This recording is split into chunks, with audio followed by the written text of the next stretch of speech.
Welcome to the Genius Factory. Enjoy the video. In this video, I will show you how to make delightful brownie jars. These charming gifts are simple to assemble and perfect for any occasion. We'll start by carefully selecting and measuring your dry ingredients.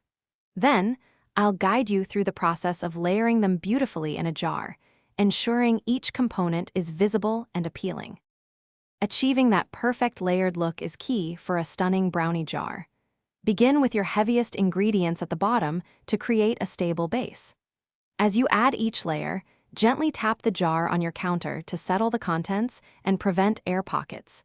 This ensures a beautiful, distinct separation between each delicious component. Hey everyone, if you're finding this video helpful, please hit that like button and subscribe for more fun ideas. Quick recommendation: for all your recipe reading needs, check out the new Kindle Paperwhite. It's perfect for browsing recipes while you bake. You can find the link and other great deals in the description below. Now, let's get back to the video. Once your brownie jars are beautifully layered, they are ready for gifting. Remember to store them in a cool, dry place to maintain freshness.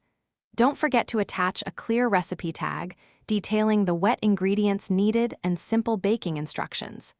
These thoughtful, homemade gifts are sure to bring a smile to anyone's face. Thanks for watching. If you found this helpful, don't forget to like and subscribe.